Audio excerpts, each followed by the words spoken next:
कुछ ही देर बाद CEO company के बेस्ट एम्प्लॉयज की मीटिंग बुलाता है।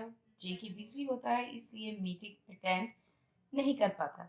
सीईओ एक नज़र सबके चेहरों पर डालता है, लेकिन इससे जेकी कहीं नज़र नहीं आता। वो एक फॉर्मल सा इंट्रोडक्शन देकर अपने ऑफिस में चला जाता है। कुछ देर सोचने के बाद वो अपने मैनेजर को बुलाता है।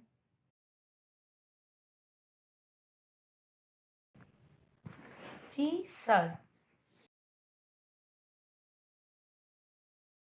वो जेके की तस्वीर इसके सामने रखता है। 10 मिनट में ये आदमी मुझे मेरे ऑफिस में चाहिए। सर, क्या आप इसे जानते हैं? वो तस्वीर देखकर कहता है। बताना जरूरी है, वो गुस्से से इसकी तरफ देखते हुए कूल टोन में कहता है। मैं फौरन भेजता हूँ उसे, और बस वहां से भागने की करता है।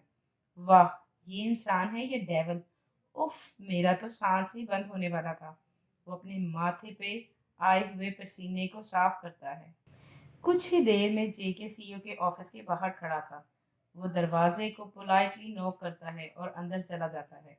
वो नजरें झुकाए सीईओ के कमरे के सामने आकर खड़ा हो जाता है। लेकिन अगले ही पल जैसे ही जेके की नज़र सीईओ के चेहरे पे पड़ती है, वो एकदम हक्का बक्का सा रह जाता है, क्योंकि वो और कोई नहीं बल्कि वही आदमी था जिससे जेके का रात पार्टी में मिला था। तुम? वो हैरत से इसकी तरफ इशारा करके कहता है। तुम? वो मुंह बनाकर कहता है और अपनी 2 उंगलियों में पेंसिल घुमाते हुए स्टाइल से कहता है, तुम नहीं, आप। Be respectful mister John Jungkook. इस वक्त आप कंपनी के सीईओ के सामने खड़े हैं। वो इसकी बात सुनकर एकदम खामोश हो जाता है। मासी की कुछ यादें इसकी जहन में आई थी। वो इसके सामने नजरें झुकाए खड़ा था। आज से आप मेरे साथ काम करेंगे। जो काम भी मैं आपको दूंगा, आपको करना पड़ेगा। और हाँ, अगर आप इनकार करते हैं तो आपको ये नौकरी अभी इसी वक्त छोड़नी पड़ेगी। जैसा आपको मुनासिब लगे। अगर आप चाहें तो मुझे निकाल दें। ताई को जेके के इस एटीट्यूड पर थोड़ा गुस्सा आता है। वो अपने गुस्से को काबू में रखने के लिए अपनी मुट्ठी को जोर से जकड़ता है, दांतों को भींचता है और एक लम्हे के लिए ठंडे दिमाग से सोचता है, क्योंकि जेके पहले ही इसकी इस कंडीशन को रद्द कर चुका था। इसलिए ताई अब इसके सामने कोई और शर्त रखने की पोजीशन में नहीं था। मिस्टर जेके, या तो आप हद से ज़्यादा ज़हीन हैं या फिर बहुत ज़्यादा पैसे वाले। और आपकी 9 to 5 जॉब को देखकर तो किसी भी एंगल से नहीं लगता कि आप बहुत ज़्यादा पैसे वाले हैं। और रही बात इंटेलिजेंस की, तो आज की मीटिंग में पता चल ही जाएगा कि आप कितने पानी में हैं। फिर वो एक फाइल इसके हाथ में देता है। इसे रेडी करो, 3 बजे हमारी मीटिंग है और इस मीटिंग में तुम मेरे साथ जाओगे। वो बिना कुछ कहे ताई के हाथ से फाइल पकड़ता है। वो फाइल पकड़ाते हुए फाइल को जोर से पकड़ता है। वो चाहता था कि जेके इसकी आंखों में आंखें डाले। वो कब से इसकी झुकी नजरों को बर्दाश्त कर रहा था। इसकी सांसें तेज हुई थी। वो कब से इसको अवॉइड कर रहा था कि वो किसी भी तरह इसका सामना ना करे। वो अभी भी इसके सामने नजरें झुकाए खड़ा अपनी धड़कनों को काबू करने की कोशिश कर रहा था। वो उठकर इसके करीब आता है और मुस्कुराते हुए कहता है, अच्छा लगा कि आज भी तुम मेरी वहशत से वाकिफ हो, वरना कल रात के बाद तो मुझे लगा था कि शायद तुम मुझे भूल गए हो। वो जोर से इसका बाजू पकड़ता है, सख्त लहजे में कहता है, बहुत बड़ी गलती की मुझे यहाँ बुलाकर। तुम्हें ऐसा नहीं करना चाहिए था। ताई की गिरफ्त इतनी मजबूत थी कि इसकी आंखों में नमी आ चुकी थी। मगर मजाल थी जो जुबान पर एक बार भी आया हो कि उसे तकलीफ हो रही है। वो अपने दांतों को दबाए हुए मुंह में बड़बड़ाता है, कहो कि तुम्हें तकलीफ हो रही है। फिर वो और जोर से इसके बाजू को पकड़ता है। मुझे भी तकलीफ हुई थी। उस तकलीफ के आगे तो ये तकलीफ कुछ भी नहीं। वो अभी भी नजरें झुकाए हुए था। इसकी हिम्मत नहीं हो रही थी कि वो नजर उठाकर एक बार इसके चेहरे को देख ले। गुस्से से एक झटके से उसे छोड़ता है, जिससे इसका बैलेंस खराब हो जाता है और वो जोर से जमीन पर गिरता है। इसके गिरते ही वो मुंह फेर लेता है, दफा हो जाओ। गिरते ही इसकी नाक से खून बहना शुरू हो गया था, लेकिन इसने फौरन खुद को संभाला और अपने कपड़े ठीक करते हुए बाहर निकल गया था। इसके जाते ही इसकी आंखें नम हो गई थीं। वो कांपते हुए हाथों पर एक नजर डालता है। इसकी आंखों से एक आंसू गिर के इसके हाथ पे आया था। मैं तुम्हें इतना तोड़ दूंगा कि तुम खुद को पहचानने से इनकारी हो जाओगे। मेरा वादा है तुमसे। ऑफिस से निकलते ही वो वॉशरूम की तरफ बढ़ा था। वहां जाते ही इसने खुद को लॉक किया और नाक से बहते खून को रोका।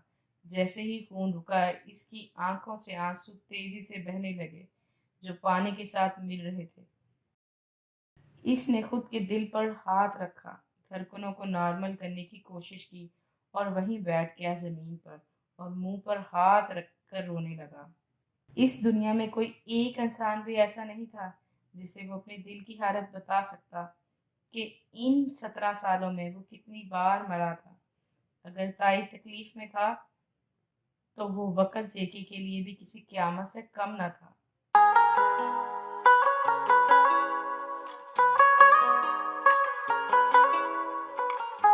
कुछ ही देर में वो जेके को लेकर मीटिंग के लिए निकलता है।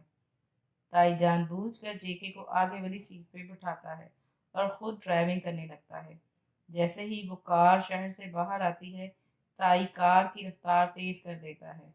जैसे जैसे कार की रफ्तार तेज होती है, जेके की हालत खराब होने लगती है। ना चाहते हुए वो जोर से सीट को पकड़ता है और अपनी आंखें बंद कर लेता है। इसकी ऐसी हालत देखकर ताई मुस्कुरा देता है और वो रफ्तार को और तेज कर देता है। जेके को अपनी सांसें घटती हुई महसूस होने लगती हैं। वो सीट को छोड़कर ताई का हाथ पकड़ लेता है। इसके हाथ लगाते ही एकदम ताई कार की रफ्तार नॉर्मल कर देता है और कार को आस्ता से साइड पे रोकता है। फिर खुद कार से बाहर निकलकर जेके की साइड का दरवाज़ा खोल देता है ताकि वो सही से सांस ले सके। ताई कुछ देर यहाँ वहाँ चहलकदमी करता है ताकि जेके को नॉर्मल होने का वक्त मिले। वो कार में बैठे अपने आंसू जब्त किए हुए था। माँ बाप की मौत इसकी नज़रों के सामने आ गई थी कि किस तरह इसकी आंखों के सामने इनकी मौत हुई थी। वो काफ़ी देर तक अपनी आंखें बंद किए खामोशी से बैठा रहा। इसकी बिगड़ती हुई हालत को देखकर वो वापस कार में आ बैठा था। वो पानी की बोतल खोलकर जेके को देता है और इसके माथे पे आए पसीने को अपने हाथ से साफ करता है। पानी पी लो, हम लेट हो रहे हैं। आंखें खोलते ही एक नज़र इसकी तरफ देखा था। ये सुबह से पहली बार था कि जेके ने इसकी तरफ देखा था। तकलीफ से आंखें लाल हो चुकी थी। वो गुस्से से पानी को पीछे करता है। चलो, हम लेट हो रहे हैं। गुस्से से इसका दिमाग घूमने लगा था। वो बोतल उठाकर बाहर फेंक देता है और अपनी नज़रें सड़क पे जमाए।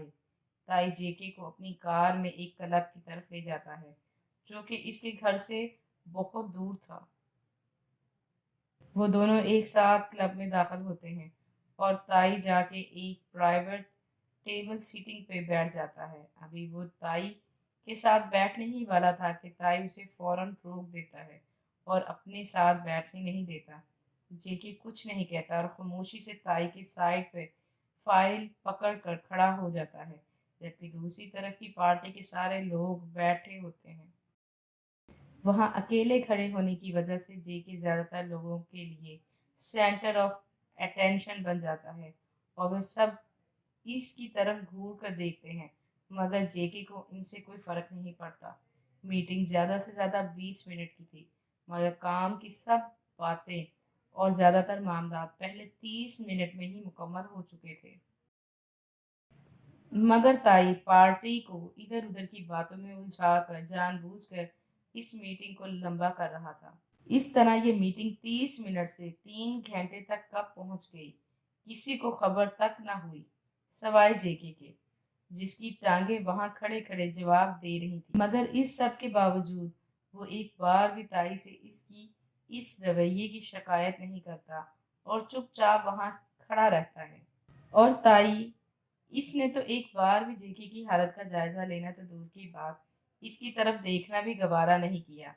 تائی ایسے برتاؤ کر رہا تھا جیسے وہ اکیلا ہی میٹنگ پہ آیا تھا۔ وہ مہمانوں کو کار تک چھوڑنے جاتا ہے، وہ سب تائی کو بائے کرتے ہیں اور وہاں سے چلے جاتے ہیں، اور تائی بھی انہیں الوداع کرتا ہے اور اپنی گاڑی میں بیٹھ کر وہاں سے اکیلا ہی چلا جاتا ہے۔ جے کے ایک لمبی سانس لیتا ہے، وہ تائی کے ساتھ واپس جانا چاہتا تھا، لیکن اس کی نظروں کے سامنے ہی تائی اسے اکیلا چھوڑ کر جا چکا تھا۔ وہ اپنے بالوں پر ہاتھ پھیرتا ہے۔ اس سنسان جگہ پہ کوئی ٹیکسی نہ آتی تھی اور نہ ہی وہ پیدل چل کر گھر جا سکتا تھا۔ وہ وہاں اکیلا کھڑا تھا، بالکل اکیلا، اور جیسے جیسے رات گہری ہوتی گئی، کلب میں ہر طرح کے اچھے برے لوگ آنے لگے اور اسے عجیب نظروں سے دیکھنے لگے۔ 2-3 سر پھرے ڈرگس نے تو اسے اپنے ساتھ لے جانے کی کوشش بھی کی، اسی لیے جے کے نے وہاں سے جانا ہی مناسب سمجھا۔ وہ پیدل ہی وہاں سے نکل گیا۔ وہ چلتا رہا اور کئی گھنٹے چلتا رہا، آخر کار اسے ایک ٹیکسی مل ہی گئی، اور اس طرح وہ تقریباً رات کے 3:30 بجے تھکا ہارا اپنے گھر پہنچا، اور تھکاوٹ سے چور وہ فریش ہوئے بغیر، چینج کیے بغیر، جوتے بھی اتارے بغیر ہی بستر پر گر گیا اور فوراً سے گہری نیند میں چلا گیا۔